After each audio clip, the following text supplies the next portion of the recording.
So today I'm going to bring you guys through a workout, a high intensity interval training workout that I believe is superior to Tabata training, and I'll tell you why. Now, I don't think Tabatas are terrible. I used to do Tabatas weekly when I was in my infancy of lifting, and I did them for probably 7 years before I kind of moved on to this formula that's better, I believe. Some of the benefits I've noticed, I don't feel as crushed all the time.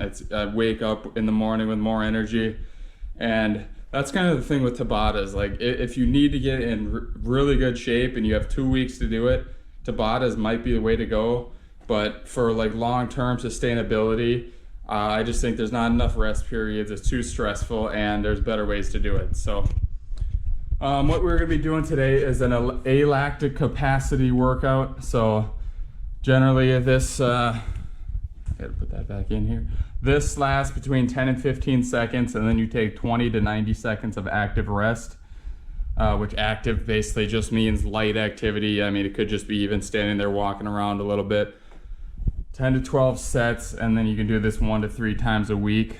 For your average person, I think 1 time a week is plenty.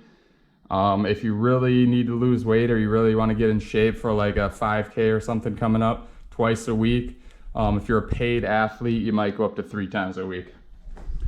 So for beginners, I think you go to the low side. So you do 10-second intervals, and you go like maybe even 90 seconds of rest or 60 seconds of rest or whatever. The more advanced you get, and then you start out at 10 sets, the more advanced you get, you can work up to 12 sets. Once you get up to 12 sets and you're feeling pretty good with that, you can bump it from 10 to 15 seconds, or you can lower the rest from 90 seconds to 60 to 30 or whatever. So there's a lot of different things you can play around with it, or certain days. I mean, how I like to set it up, I'll do 15 seconds on, 45 seconds off on one of my days for 12 sets. And then the other day, I'll do 10 seconds on, 30 seconds rest for 12 sets. And so if you're not familiar what a Tabata is, it's 20 seconds on, 10 seconds off for 8 sets. So this is 2 minutes and 40 seconds of work, right? Am I doing that math right? 2 minutes and 40 seconds of work. The main problem I see with it is it's not enough rest. So when you're doing this kind of workout, you're using 2 energy systems. And so if you're unfamiliar with this, there's 3 energy systems in the body. There is phosphagen or creatine phosphate system. This is from creatine and ATP that's stored in the muscle. It's immediately available for energy, and it lasts about 1 to 30 seconds. After that, anaerobic glycolysis would be your body turning the glucose stores in your muscle into ATP. And this takes a little bit longer than the creatine phosphate, but it's still fairly easy to produce, quick to produce. And it's for activities lasting from about 30 seconds to 3 minutes. And of course, there is some sort of variability. Like if you do a lot of training, your glucose stores in your muscle will be better than an untrained individual. So that's why it's 30 seconds to 3 minutes. Depending on a multitude of factors, your genetics, how long you've been training, what type of muscle fibers you have. And then aerobic glycolysis is basically the breakdown of fatty acids for energy.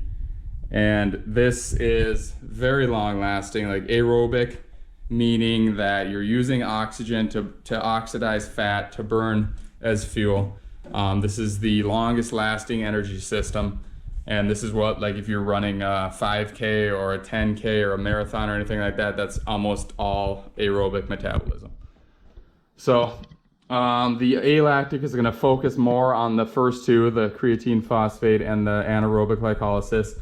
Although you do get some good aerobic gains from it, especially if you're a beginner.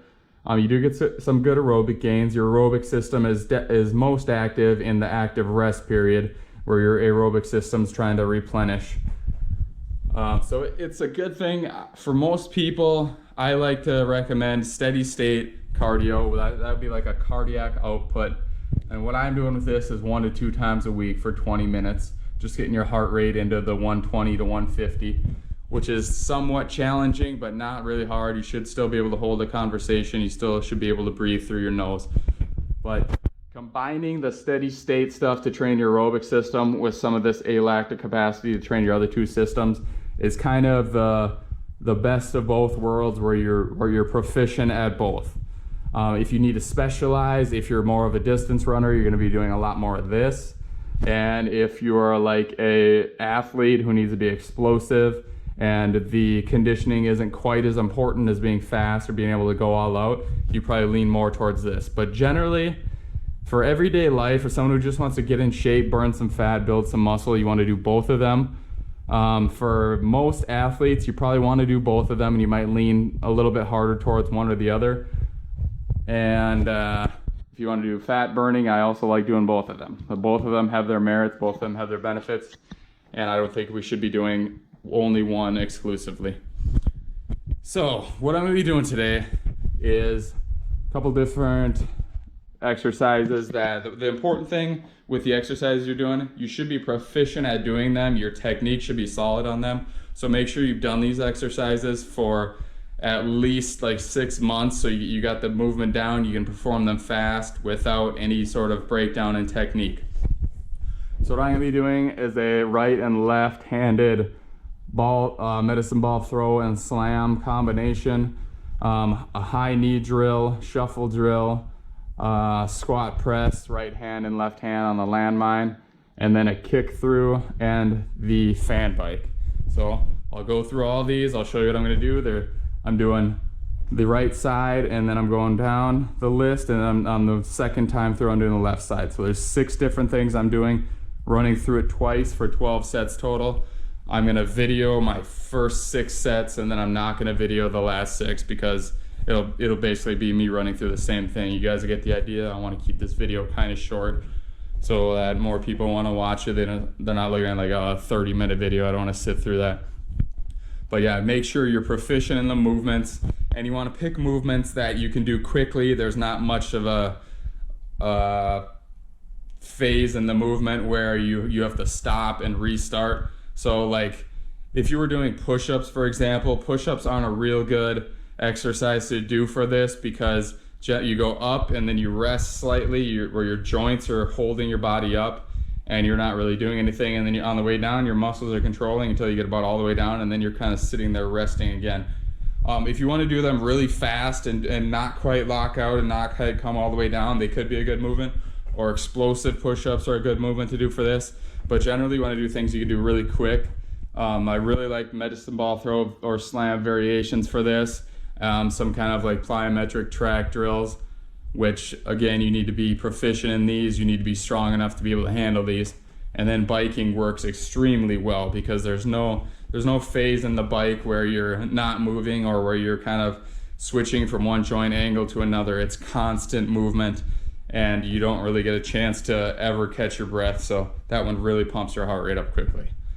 So enough talking. I'm gonna get everything set up, and we're gonna go through this. I'm gonna show you guys what it's like, and hopefully you can implement some kind of this training in your program at home. If you've been doing Tabatas, I recommend switching to this for a couple months and see how you feel.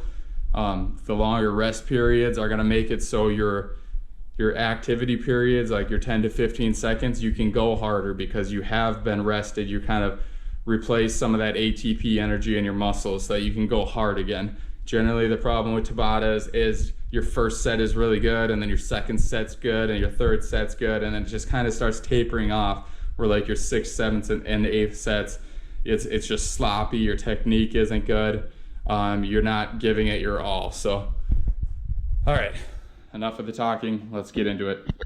All right, so I'm gonna time this on the Seconds app on my phone. I just got this plugged into my Bluetooth speaker, or hooked up to my Bluetooth speaker.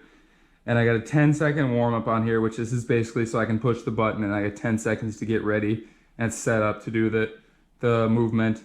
10 seconds high intensity, 30 seconds active rest. So here we go. First up is a medicine ball slam and throw combination.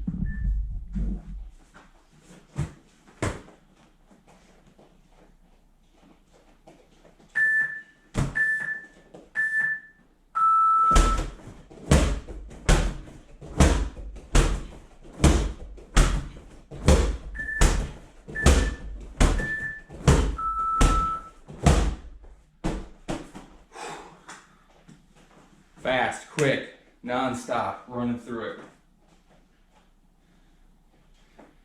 Notice how I transition from that. You go into the throw, quickly into the slam, into the throw, into the slam. There's no throw, catch, reset, step, slam. Getting it smooth movement all the way through. High knees next.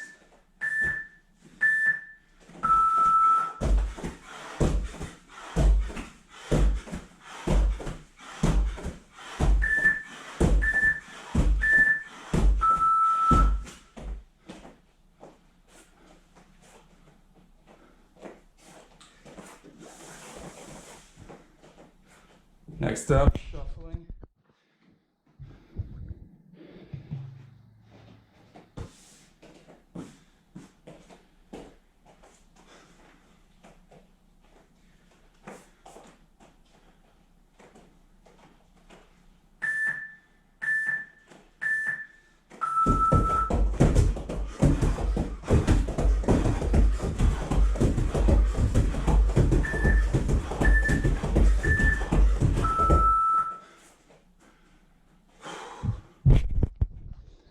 All right, now I'm gonna go in to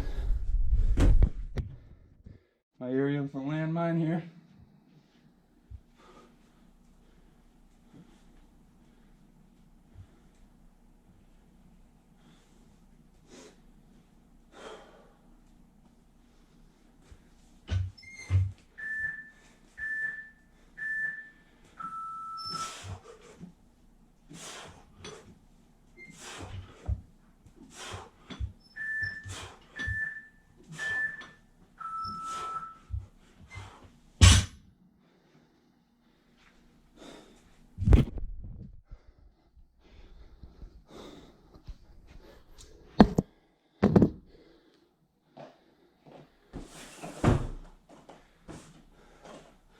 Next up, kick throughs.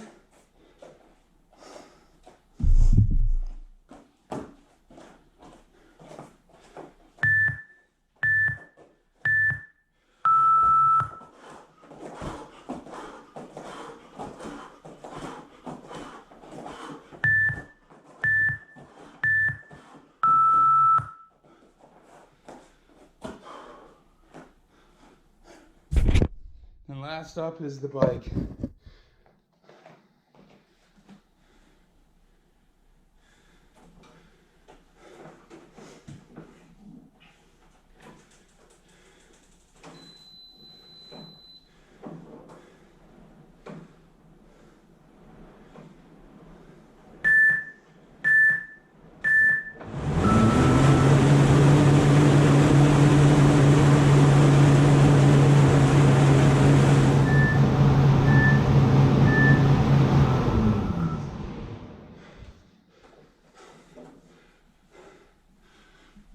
Now I'm gonna run through it one more time, off camera.